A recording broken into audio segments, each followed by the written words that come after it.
Hello, ladies and gentlemen. It's been almost 1 year since the release of Shadow of the Tomb Raider, so it's time for me to tell you guys how you should feel about it, and why asking for more of this stinky pile of nothingness is a bad idea. But first, I think a premise is necessary.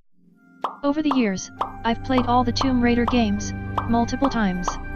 Of course I prefer the classics, but for now, that doesn't really matter. What I'm about to do is judge the game, solely on its own merits. Let's start with the graphics. Who gives a shit? Music. I turned it off without regrets. Story. Shadow of the Tomb Raider was created by a diverse and talented team comprised of multiple genders, backgrounds, ethnicities, religious beliefs, and personas. Now with those out of the way, let's talk about what actually matters in a video game. The frigging gameplay. You start the game by witnessing the developers preventively apologize for their poor writing skills, then an hilariously bad unskippable cutscene happens, and by hilarious I mean Lara being incapable of driving with passengers. The plane splitting in two, leaving us with Lara screaming. As we were supposed to take that scene seriously. Then Lara, yes, being so Instagram thick, she can't even fasten her seat belts. And finally, gameplay. Yes, adventure. Here we fucking go. You wish. You hold down E for a few seconds, then W for more 10 seconds, and spend 5 full minutes in Mexico, watching people talk, walking slowly through a crowd of people that blocks your way in the most annoying fashion. If you're a game developer, let me tell you something, cutscenes are one thing, but when it comes to gameplay, as in me doing stuff and expecting stuff to happen as a result of my inputs, this, the absolute mess I just described, isn't how you start a video game. You got that? Never, I repeat, never waste the player's time. Either give them full control, or just play a cutscene. This was so bad, that even speedrunners, who usually don't mind having to sit through entire unskippable cutscene of some old Nintendo 64 games, decided to allow themselves to skip this entire section, by loading a manual save file.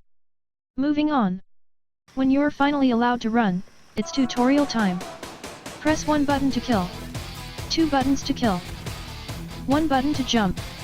1 button not to fall. Fine, I guess. Then you swim for a while, jump on stuff. Shoot the thing, jump there. Pick that up. And apparently, you shouldn't have done that. Your friend, who doesn't know shit about shit. Oh no, you took it, didn't you? Why exactly? Anyway, never fear, bad guys are here. And it was at this moment that I knew, this game fucked up. Everything about the situation implies the safest course of action should be kill that, distract that, jump up there, distract them, reach the door, and get the fuck out. But why do that, when I can just hold 2 buttons, and win? Every single encounter has this same exact problem. The game gives you all the tools to be a Rambo, ammo is never an issue, you have ton of offensive and defensive options and moves, but then, it throws you in a stealth scenario, expecting you to be afraid of being spotted, when in reality it gives you an overwhelming tactical advantage, and never a reason to be stealthy. Not to mention, it takes like 3 to 6 bullets, to kill everything.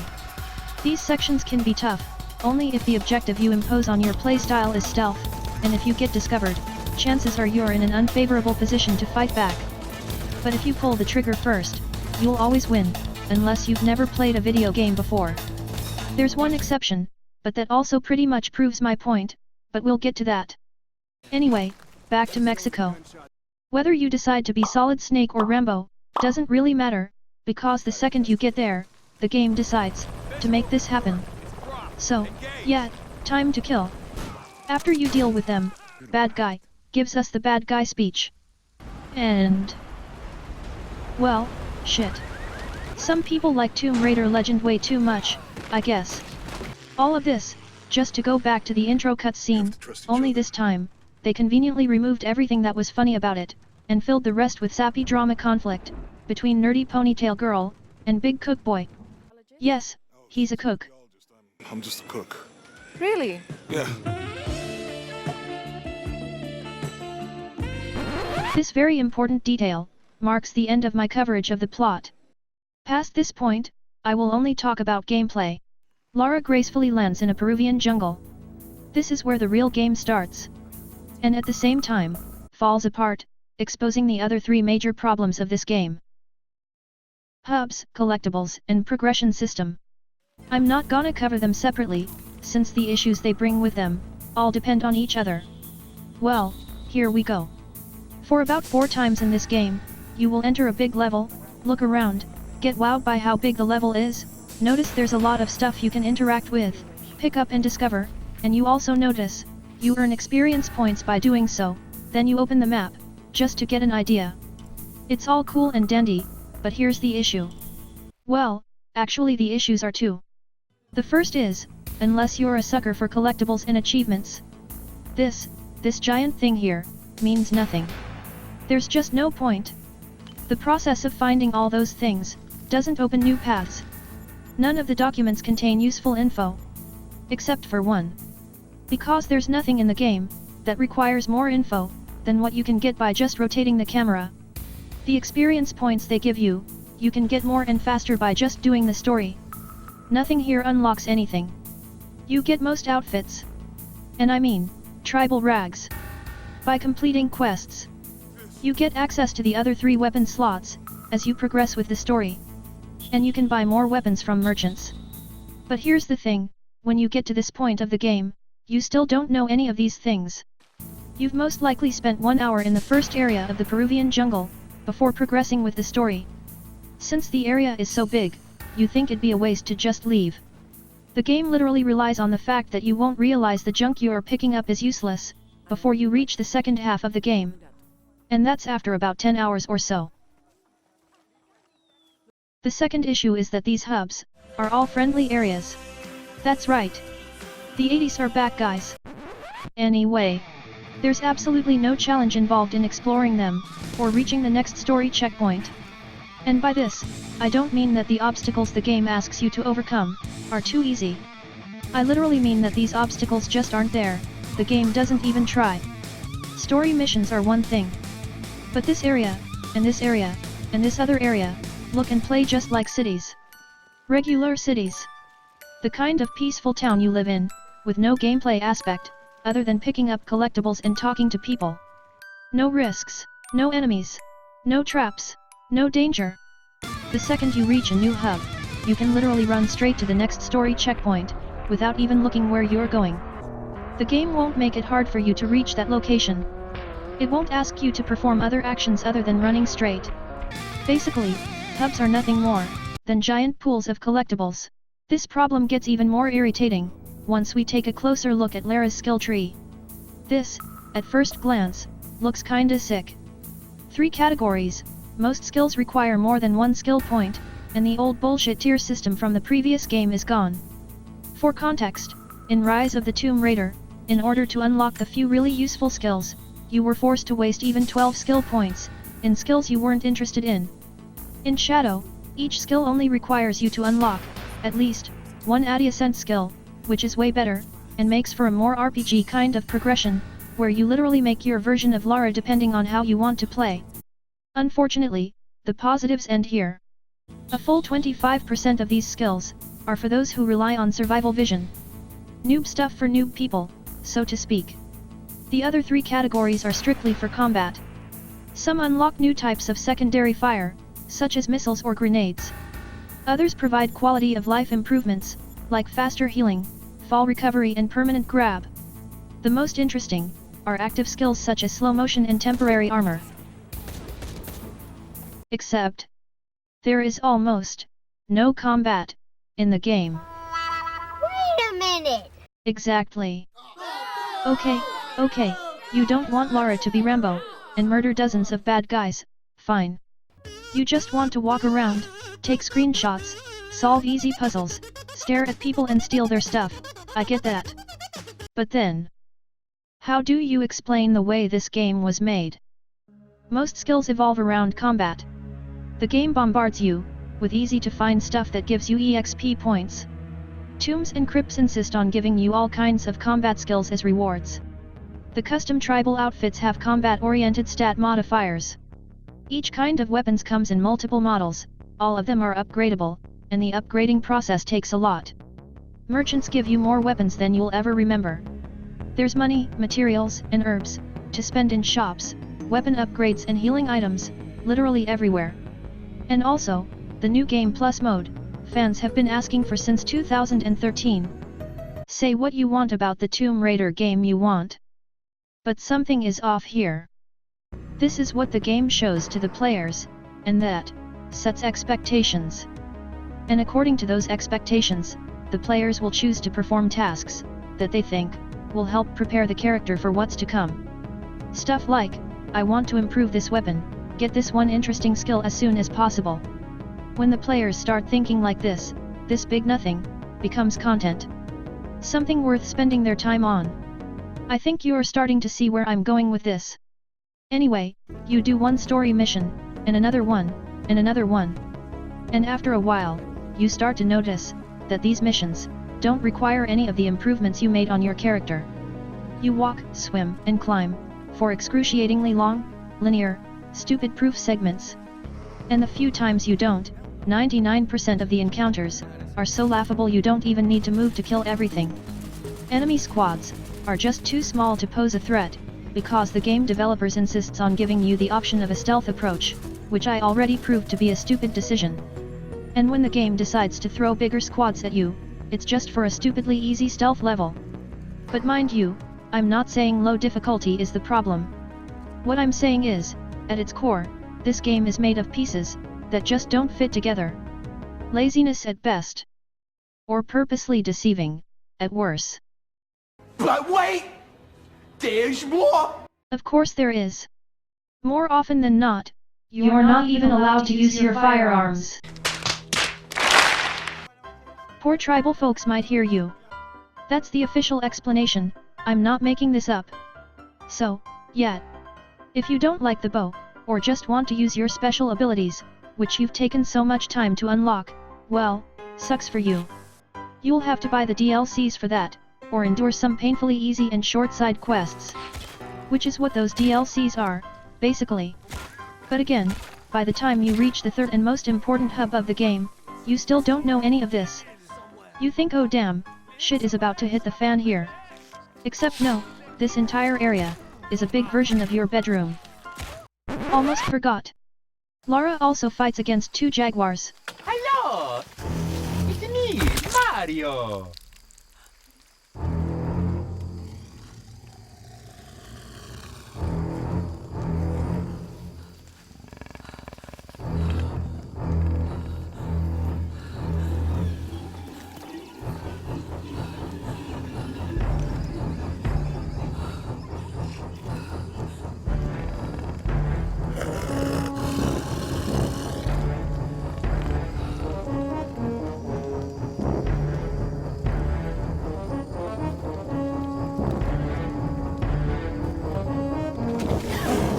Yeah, whatever.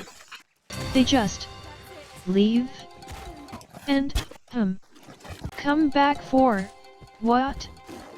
I don't know. I mean, I'm not surprised this was the best they could do, considering it's a wild animal, against a character with no agility or hip fire mechanics.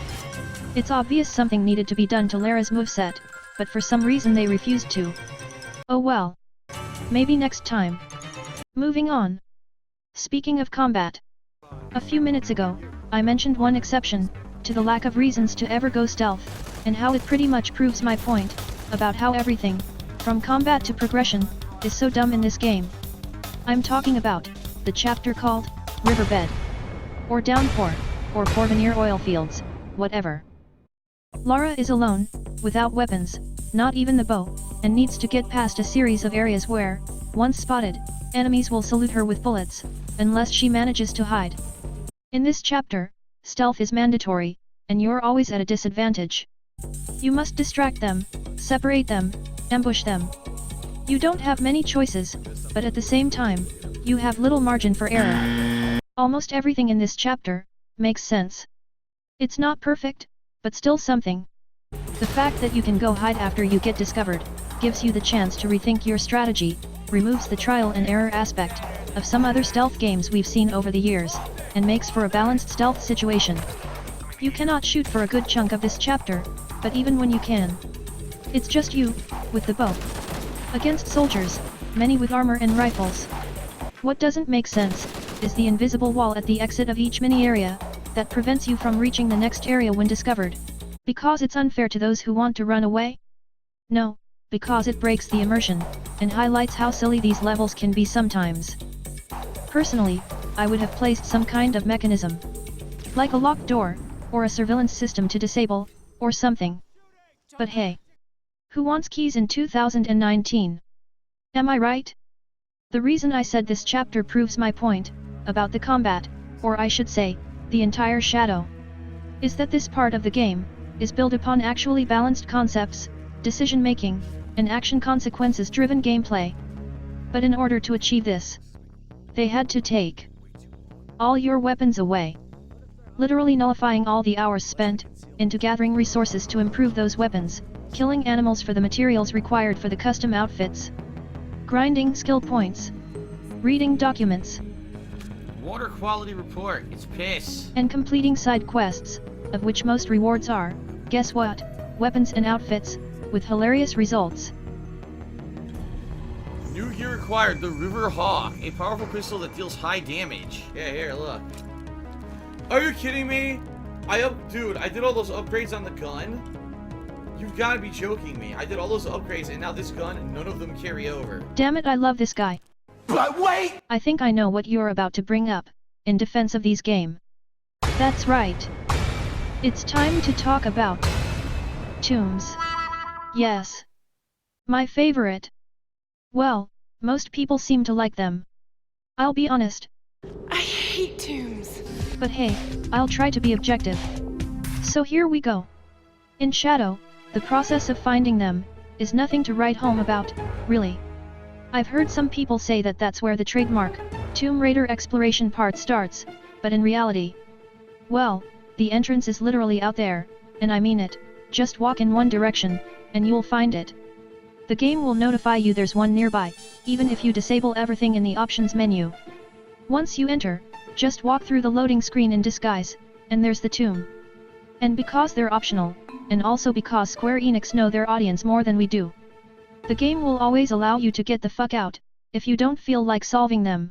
Okay, so, finding them is not really a challenge, and that pretty much confirms these hubs are a waste of space, but how do they play? Well, let's start by saying that in Shadow, there are two types of puzzles. The first, we'll just call them environmental puzzles. They're the majority, but only one of them is mandatory. I'll use these two as reference, since they have everything I need to explain a couple of critical points.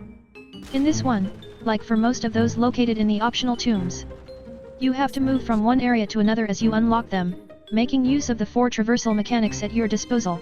The problem with these, quote-unquote, puzzles, is they don't really require much thinking, if not at all. They're pretty linear, you almost never really need to retrace your steps, even just a little.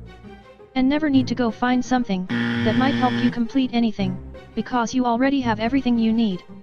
Specifically, one tool we all know and love. And yes, I mean the stupid, annoying, omnipresent, nerve-wracking, oversimplifying, super obvious, stinky motherfucking bow.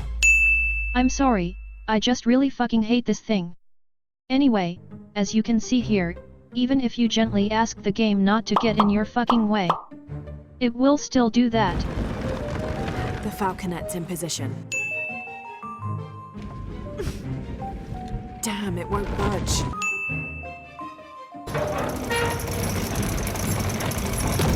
Shit, the boom swung out too far to reach. Now to find out what the captain was holding. Or prevent you from falling from up there, even if you mash the jump button. In general, every step is extremely obvious, thanks to all the visual hints the game gives you, the way the camera rotates in certain spots.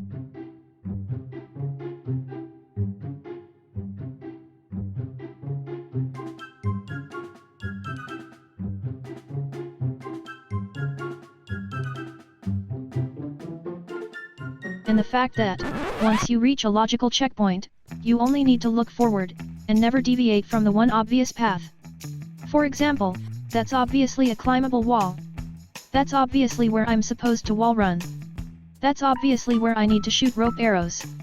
And yes, the game shows them from the right angle, as soon as I enter this area. God forbid I miss them. And because arrows obviously go straight, I only need to rotate the camera, and look for another obvious hook spot. Shoot, see what happens, move to the next simple area, rinse and repeat. No figuring out, no exploration. You just go with the flow. At best, there's timing involved, big deal. The only mental challenge in this environmental puzzles consists of recognizing the interactable surfaces, remembering which action to perform in specific areas, and which buttons to press. Basically, the tutorial is more than enough to beat these puzzles. Because the game will do the rest for you. Or I should say, for a very specific audience.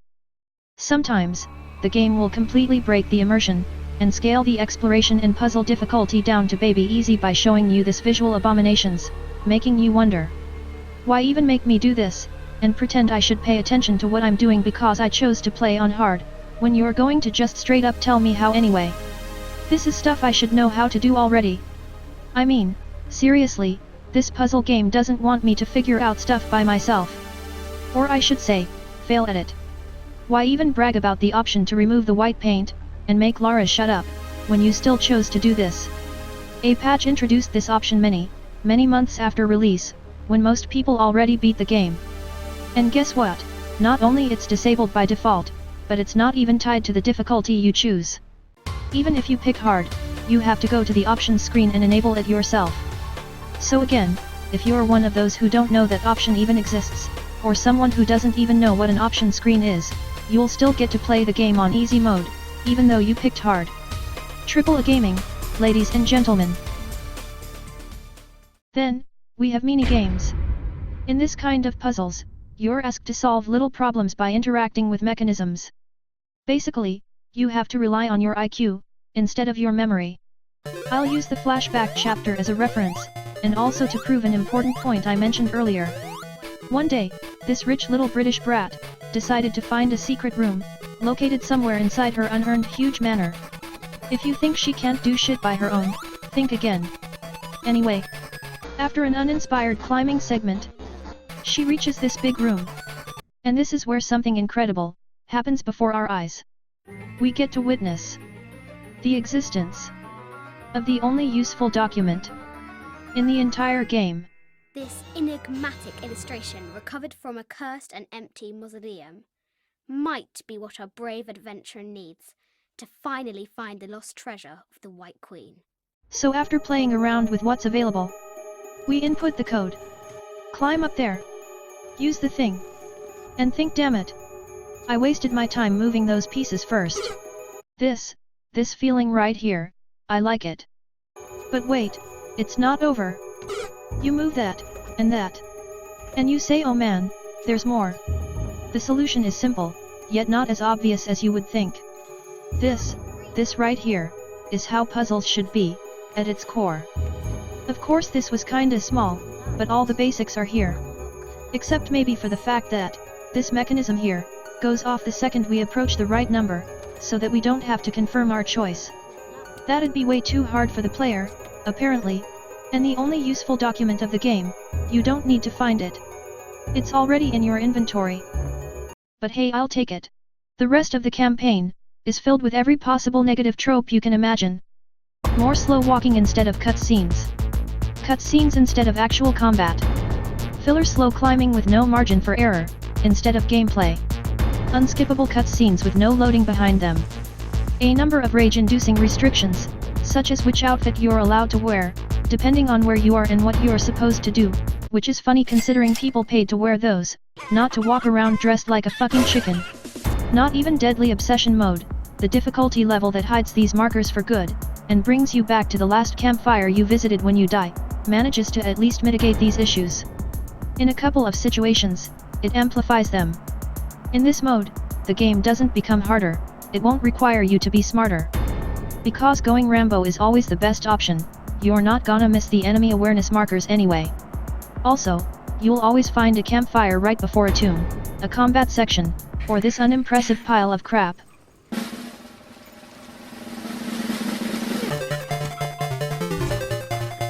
The game will just feel slightly more engaging, because a mistake you'll more likely never make, could potentially make you lose up to 30 minutes of progress.